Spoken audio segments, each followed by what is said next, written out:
Bonsoir, voici l'analyse technique du CAC 40 pour le 24 avril.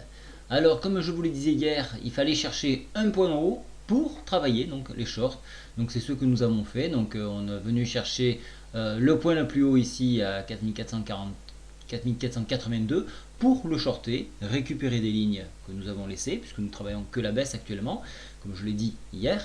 Et donc nous avons réintégré cette oblique que j'ai tracée et qui a servi d'accélération puisqu'il se trouvait carrément sur le point pivot. Donc quand ces points-là lâchent, on a tendance à aller beaucoup plus vite. Et c'est ce qui s'est passé. Ça a été une dure bataille sur ce niveau-là, mais une fois que ça a lâché, on a pu glisser. On avait un énorme sommet en pince sur ce niveau à 4457, il a été difficile de l'enfoncer. Voilà pourquoi j'avais proposé donc deux étapes.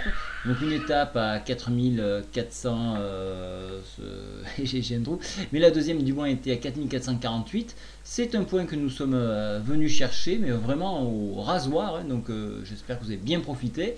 Et donc nous finissons 100% liquide.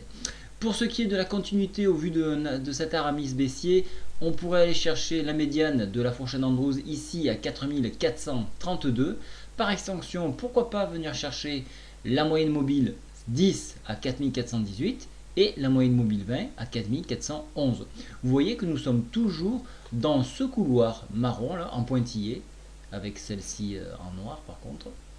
Voilà, on est canalisé dans cette zone. Vous voyez qu'on tape un coup en haut, un coup en bas, un coup en haut, un coup en bas, un coup en haut. Et là, on est en train de refaire la partie basse. Alors, est-ce qu'on va baisser? Il y a de fortes chances puisque le stochastique, lui, se trouve en zone de surachat. Donc, on a besoin de souffler un petit peu pour venir repartir à la hausse dans la mesure, bien évidemment, où le potentiel haussier n'est pas cassé. Et ce potentiel haussier est toujours valable jusqu'à enfoncement de ce niveau ici. Voilà. Au niveau de la MACD, on est orienté à la hausse, mais la MACD est un indicateur qui est assez lent. Donc le stochastique paramétré comme je l'ai fait, alors pour ceux qui seraient intéressés, je l'ai paramétré ainsi, 5-3-3.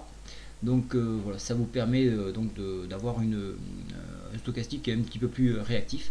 Voilà, c'est ces paramètres que j'utilise. Voilà, donc pour demain, alors très important, 14h, Draghi va parler. Alors ça va être un gros problème parce que le temps déjà d'avaler, de venir chercher ici, de venir chercher un point bas, ça va être un petit peu délicat pour travailler. Il faudrait mieux attendre, il est recommandé d'attendre le discours de Draghi, savoir qu'est-ce qui va se passer. C'est pas normal que ce discours apparaisse d'un coup comme ça. Donc ça, on risque d'avoir des gros mouvements, notamment sur l'euro-dollar. Donc soyez vigilants, la vague viendra par l'euro-dollar. Voilà.